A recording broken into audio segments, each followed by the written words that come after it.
we were in Tennessee. I was actually focusing on the traditional types of careers that a lot of girls think of as traditional. And this was in the 70s, mind you. So things were a little different then than they are now. But we moved to Alaska. And when we moved to Alaska, I had an opportunity to join the military. During that time, I had an opportunity to interact with technology. Now, this was in the early 80s. And we had what was called ARPANET. ARPANET was the very beginning of the internet. And all it was a black screen with green letters. And it just stored information, and you did searches and you found the information that you wanted. And that was my first taste of technology, because before you did everything by hand. It was all forms and telephone. We didn't have email. There was no such thing. So the computer, it fascinated me.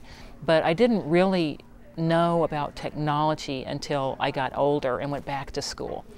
So I went back to ISU. I'm 38 years old. I've got some career experience behind me, and I want to do something different. I lived in Italy for 10 years while I was in the military police corps, and I thought, I'm going to do international business, because it sounded logical to me, you know.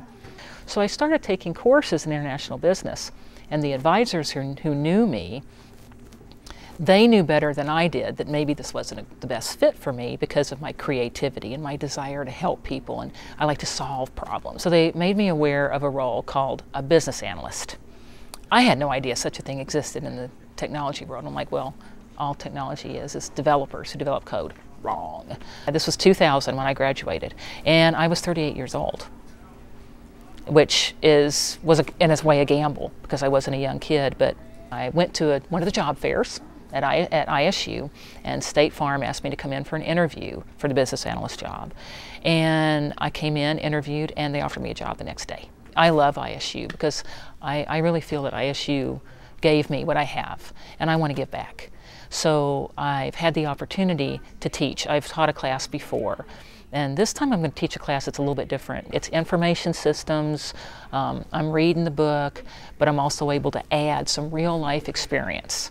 So I'm hoping that I can add value to that class because I'm actually living and working in the environment in which I'm teaching about. I take ideas the business partners want, and I create something in the end that they can use or that they appreciate.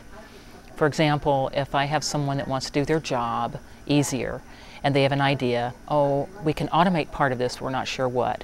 I sit down with the business partners and work with other people to find out what they want. I get the details.